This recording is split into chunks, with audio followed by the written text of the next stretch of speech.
Problems, problems, problems. Much of what we do throughout life is dealing with problems, trying to avoid problems. Our own most worshipable Srila Prabhupada is most worshipable because he very kindly, deliberately accepted so many problems to come to the Western world and give us the process of Krishna consciousness to deliver us from all problems eternally by going back home, back to Godhead, beyond birth and death. Srila Prabhupada was living simply, austerely, but in some ways we can say comfortably in Vrindavan without many problems, in the sense that his family problems, his business problems, his financial problems, he had left them all behind to concentrate on how to alleviate the problems of the world.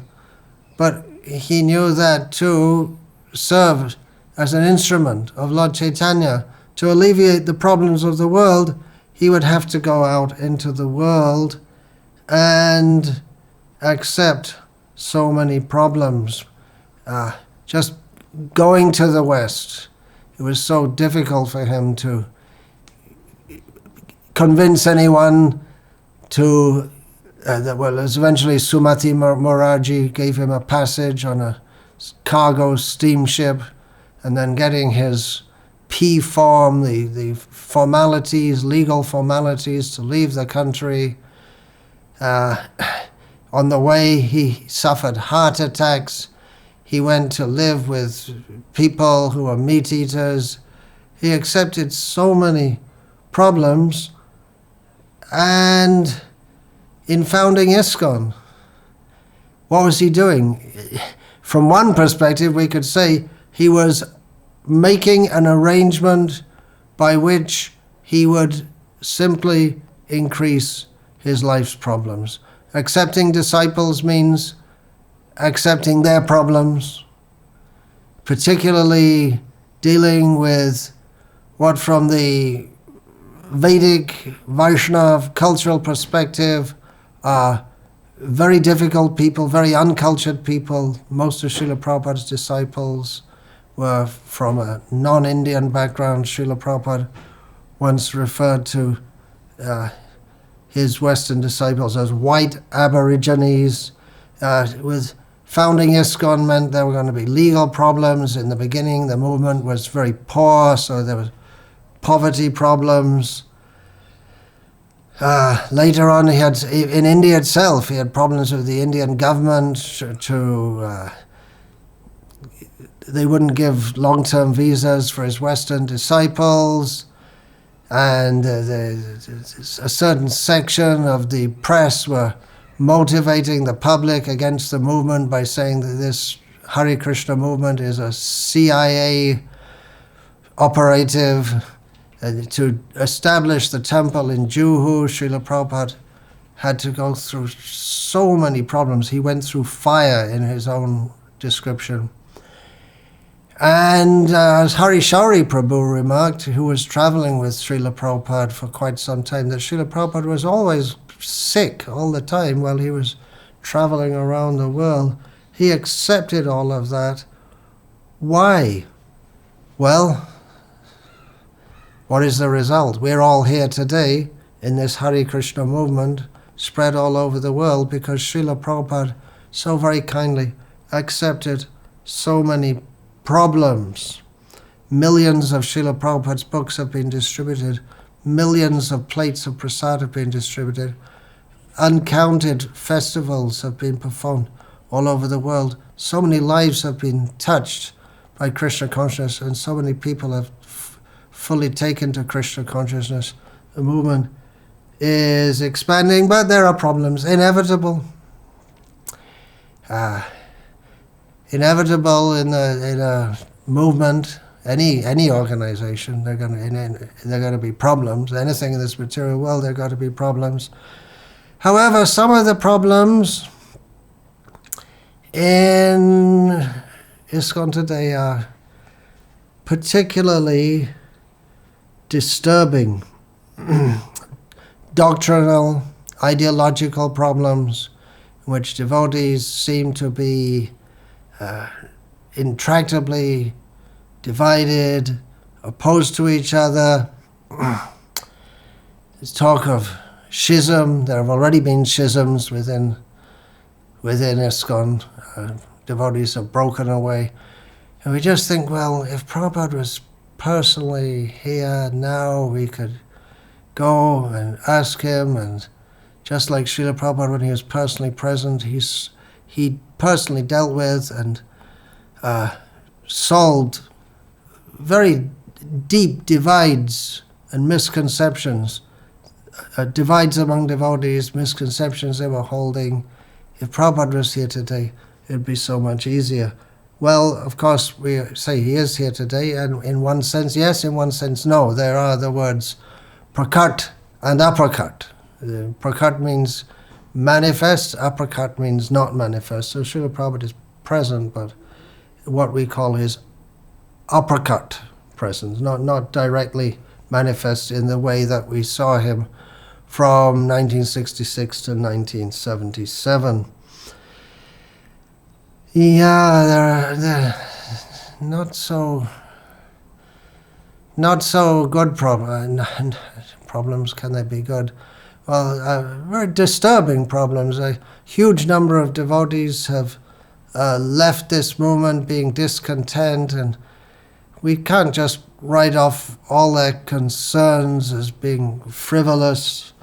Their complaints, they're not all without substance. Well, we can say, well, they left because they're insincere or this and that, but so many people with so many concerns. I personally am concerned with deviations, what's called mission drift. Is the movement really on the course that Srila Prabhupada wanted? I've been speaking a lot about Varnashram Dharma, how Srila Prabhupada, he very much wanted that the members of his movement make moves toward establishing Varnashram Dharma as a practical social organization for guiding human society toward Krishna consciousness. Just it came to my mind, and I want to share something. It's practically obvious, you could say, or some might say that it's overly simplistic or overly idealistic, but another suggested approach to invoke Srila Prabhupada's mercy, and as if he's present with us now. Not saying that we should stop any other programs or not do Varnashram or not do anything else, but to invoke Srila Prabhupada's special mercy and get the feel of the movement. It was so dynamic when he was personally present among us, is to again try to create that atmosphere that we felt so linked with Prabhupada. We felt his mercy showering upon us during that time when Srila Prabhupada was personally present with us.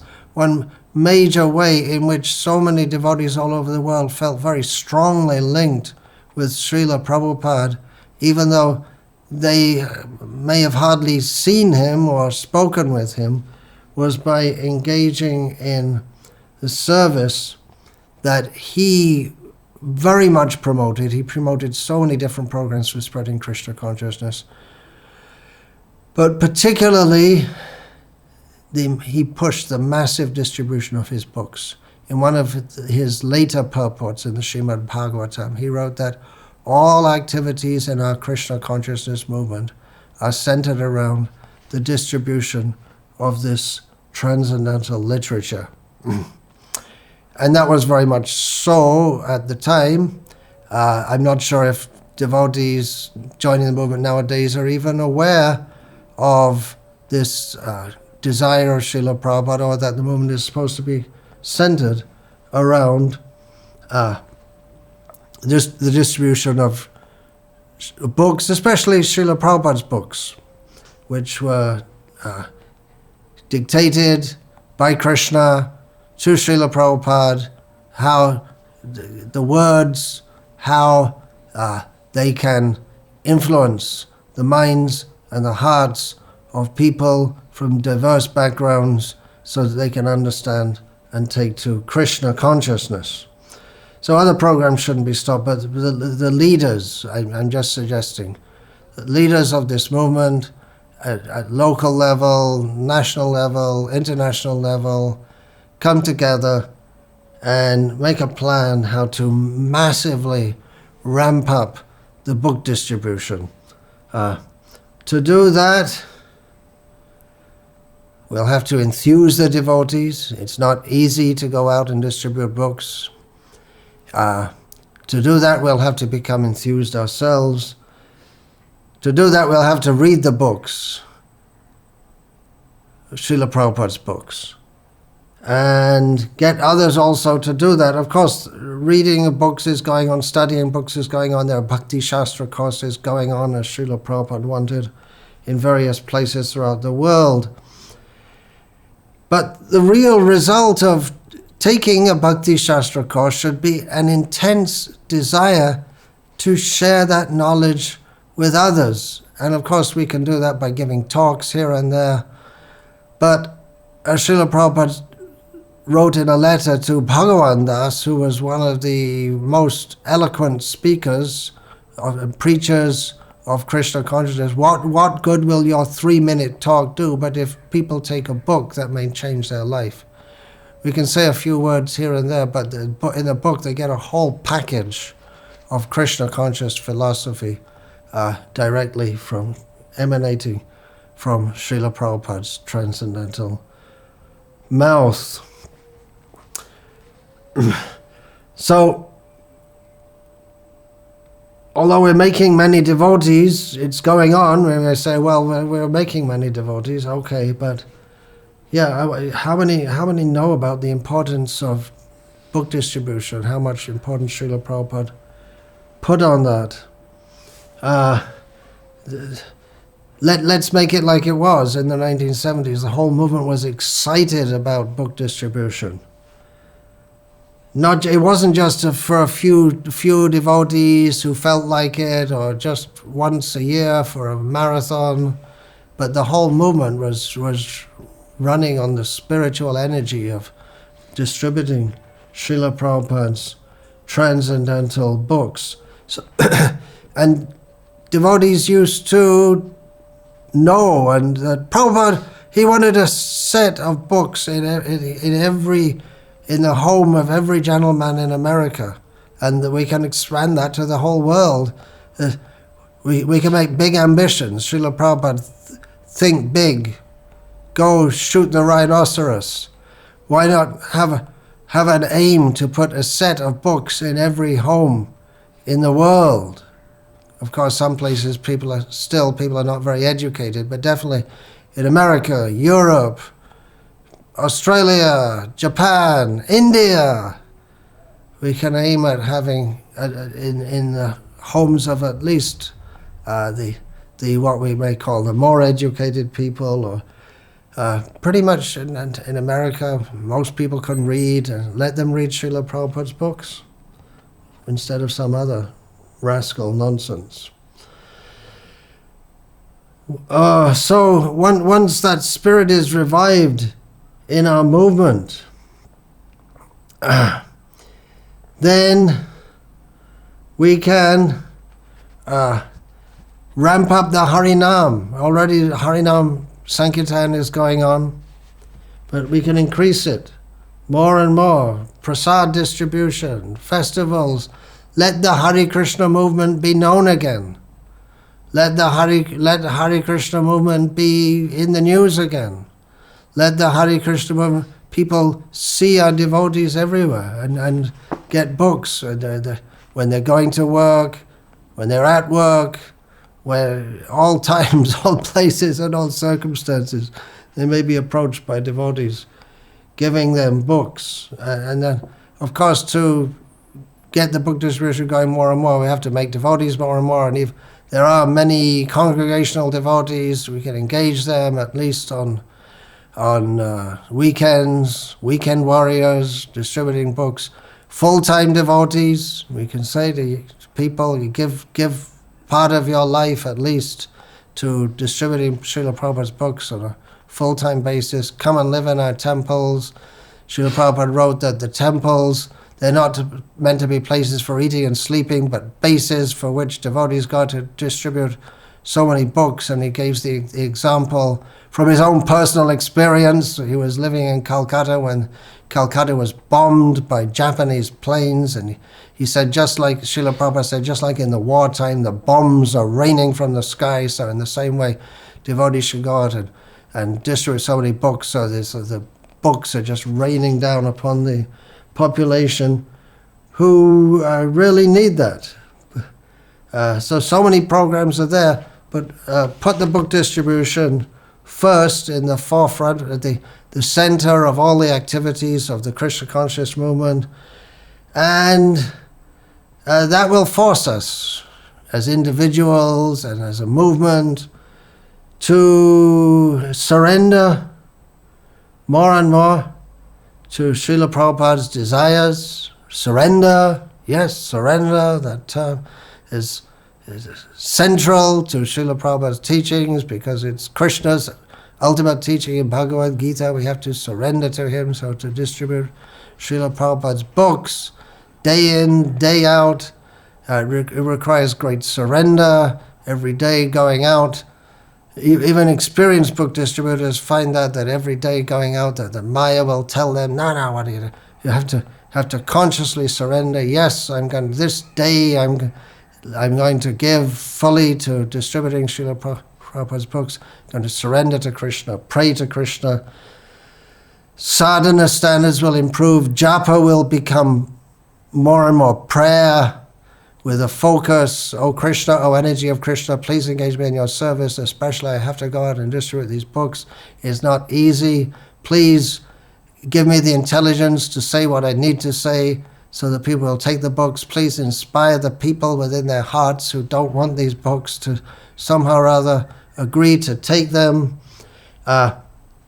We ourselves will become more and more inspired to read the books, and when we do so, we'll find deeper and deeper realizations. We'll need to do so because people will give objections, they'll ask questions, we'll have to tell them, we'll have to be able to satisfy their questions and respond to their objections so they agree to take the books. And then we ourselves will want to read more, we'll become eager to read these books more and more. And we'll get very deep realizations when we read. It'll be less academic and more dynamic, knowing that we're reading it now and we're giving it to others. And from book distribution, people will come, and like I say, we engage them in Harinam and holding festivals and this and that. And then more and more we'll have to think about Varnashram communities, how we can walk the talk, because in Srila Prabhupada's books there's so much description of Vedic culture and Vedic society, living simply, simple living, high thinking. We have to organize that, and everything will unfold. Then we'll feel Srila Prabhupada's presence by this intense absorption in this difficult service, but that service which is very, very pleasing to him. And we get everyone leaping in the kirtan. Kirtans, they won't be some artistic display, but when the mercy flows, then the devotees, they become electrified and dance in ecstasy in the kirtans. And that will bring unity when we're united in this service. that brings us all together despite having so many differences, and still ideological problems and disagreements won't go away, but we'll get more clarity by linking with Srila Prabhupada in this intense mercy that we all experienced, at least way back in the 70s. Those of us who are senior devotees, I hope we can all remember these ecstasies we experienced, at least in the 1970s. I'm speaking for myself, especially when I was in the West, and then I came to India, and I was also distributing books and this and that. But in the West, it's a challenge in some ways that you really have to pray to be able to distribute anything at all out there in the West. It's not. I'm not saying it's easier in India, but it's particularly tough out there in the West. So it's not that all our ideological problems will go away, but at least there should be more unity and more bliss, so that we're not, sorry to say, but at each other's throats, so to speak. And maybe we can get together and actually talk about different things. We'll be in a better position to deal with ideological problems. At least we may be ready to come together and talk about all these things. The problems are not... I'm saying solving ISKCON's problems, but there'll always be problems there. But it's inevitable. It's just like being on a boat in the sea. The boat may be very good, but the sea is very rough. So the sea of Kali Yuga is very rough, and the boat's going to be battered and rocked this way. It's not that we're not going to be free from the disturbances of Kali Yuga and the whole material world. There are going to be problems, but better that we have, or that our most intense problems are those that come from preaching rather than from internal dissension. Preaching problems will unite us as a movement, whereas internal problems divide us. And we've many times heard we have to put Prabhupada in the center. What better way than this? We've many times heard that, well, instead of focusing our energy on fighting among ourselves, why not direct it outward for preaching? Well, what better way to do this? And of course, as the movement goes on, and the various issues will arise, but if we keep this program in the forefront, all the activities in the Krishna conscious movement are centered on distributing spiritual literature, then definitely we're doing what we should be doing. We know that for sure. There are so many different programs. We know for sure if we're distributing Srila Prabhupada's books, we're doing what Prabhupada wanted. Other programs, well, maybe not. Yeah, well, there are programs, of course. Srila Prabhupada wanted so many things. Varnashram, Srila Prabhupada wanted gurukuls, restaurants, this and that. But with all these programs, we say, well, Varnashram, but did he want it this way? And restaurants, well, did he want it that way? Or how much can we do? How much can we compromise? All right, to use soya meat in the restaurant? So many questions may arise. But in book distribution, it's very simple and straightforward. You give books to people, you ask them to give a donation. Of course, we can mess it up also by harassing the people to an extent that they become upset with us, but basically it's a very simple program. You have the books, you approach the people, you ask them to take it. Some take it, some don't. If they don't take it, go on to someone else, give them the books. So just keep on going like that.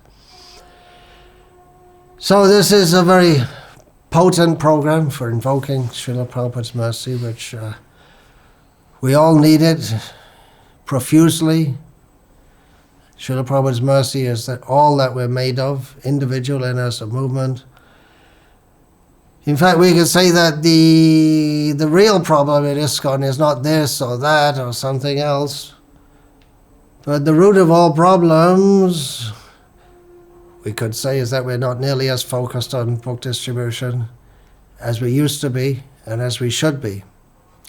So that's my suggestion, as humbly as it comes to me. Hare Krishna. All glories to Srila Prabhupada. Dante nidhaya churnakang padayani patya kritvacha kaku shatabeta taham bravimi. Hey sadhava sakala eva vihaya durach chaitanya chandra charane kurutanuraga. Vancha kalpatarubhyascha kripas indubhya evacha patitanam pavanebhyo vaishnavebhyo namo namaha.